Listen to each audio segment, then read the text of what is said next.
এটা দেখতে যেমন আকর্ষণীয়, তৈরি করা একদম সহজ, খেতে কিন্তু অসম্ভব মজার হয়ে থাকে।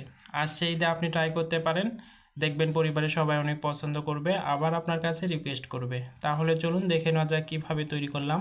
তো এর জন্য সেমাই হাতের সাহায্যে ভেঙে ক্রাশ করে নিয়েছি। অন্যদিকে চুলায় একটা প্যান বসিয়ে ঘি দিয়ে গরম হওয়া পর্যন্ত অপেক্ষা করব। তো আমার ঘিটা গরম হয়েছে, এখন আমি ক্রাশ করে নেওয়া সেমাইগুলো দিয়ে দিলাম, দিয়ে একটু ভেজে নিতে হবে। আর এই পর্যায়ে চুলার আঁচটা একদম স্লো করে রাখতে হবে। আমারটা ভেজে নেওয়া হয়েছে, এখন আমি পরিমাণ মতো কনডেন্স মিল্ক দিয়ে দেব। কনডেন্স মিল্কের পরিবর্তে এখানে চিনি ব্যবহার করা যাবে না, তাহলে কিন্তু কাপ তৈরি করতে পারবেন না। এখন এটা খুব ভালোভাবে নাড়াচাড়া করে মিশিয়ে নিতে হবে। যতক্ষণ না সেমাইটা আঠালো হচ্ছে ততক্ষণ এটা নাড়াচাড়া করে মিশিয়ে নিতে হবে। তো আমারটা আঠালো হয়েছে, এখন আমি চুলাটা অফ করে সেমাইটা নামিয়ে নেব। এখন এটা কাপ তৈরি করার পালা, এই জন্য বোতলের একটা ক্যাপ নিয়ে নিয়েছি। আপনারা চা কাপেও তৈরি করে নিতে পারেন। আর এর ভেতরে দিয়ে দিচ্ছি পলিথিন, যাতে মোল্ড আউট করতে সহজ হয়। এখন আমি এখানে পরিমাণ মতো সেমাই দিয়ে 2 আঙ্গুলের সাহায্যে চাপিয়ে চাপিয়ে কাপটা তৈরি করে নেব। আর এখানে আমি কিভাবে তৈরি করে নিচ্ছি সেটা আপনাদের দেখেই বুঝে নিতে হবে, বোঝানোর কিছুই নেই। আর কাপটা এমনভাবে তৈরি করবেন যাতে কোনো ছিদ্র না থাকে, যদি ছিদ্র থাকে তাহলে কিন্তু ক্রিমটা বাইরে বেরিয়ে আসবে। আর সবথেকে মজার ব্যাপার, এটা খেতে কিন্তু অনেক ক্রিস্পি হয়ে থাকে। তো আমারটা তৈরি করা হয়েছে, এখন আমি বের করে দেখিয়ে দিচ্ছি।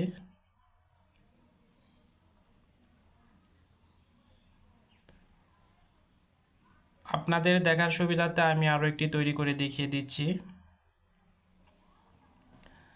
রেসিপি যদি ভালো লাগে, যারা ফেসবুক পেজ থেকে দেখতেছেন পেজটি ফলো দেবেন, আর যারা ইউটিউব থেকে দেখতেছেন সাবস্ক্রাইব করে পাশে থাকবেন।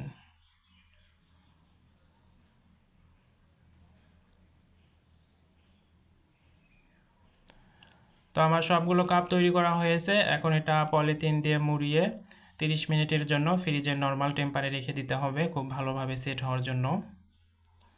তো আমি এটা ফ্রিজের নর্মাল টেম্পারে রেখে এই ফাঁকে ক্রিমটা তৈরি করে নেব। এর জন্য চুলায় একটা প্যান বসিয়ে দিলাম আর দিয়ে দিচ্ছি দুধ। আমি এখানে 250 ml দুধ ব্যবহার করতেছি, আর এই দুধটা জাল করে ডিবে রাখছিলাম, সেটা আমি দিয়ে দিলাম। সামান্য গরম হলে এখান থেকে কিছুটা দুধ উঠিয়ে রাখবো।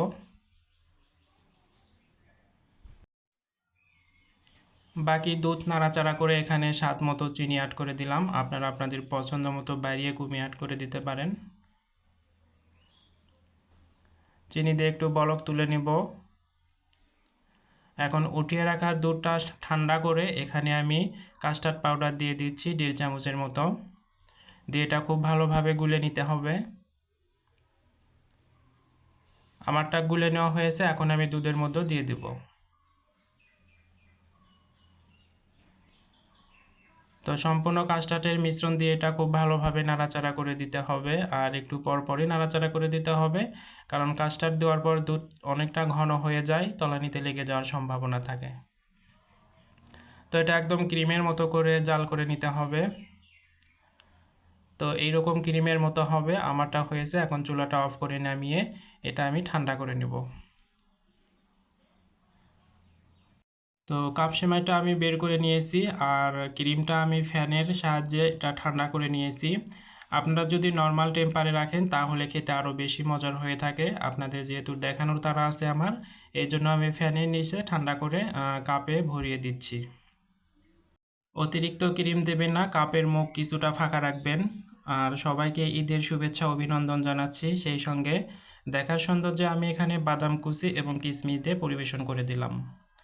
কেমন লাগলো আজকের রেসিপি অবশ্যই জানাবেন, আর এতক্ষণ সঙ্গে থেকে ভিডিওটি দেখার জন্য অসংখ্য ধন্যবাদ। দেখা হচ্ছে পরবর্তীতে ইউনিক রেসিপি নিয়ে। এই পর্যন্ত সুস্থ থাকবেন, ভালো থাকবেন। বিদায় নিলাম আজকের মতো। আল্লাহ হাফেজ।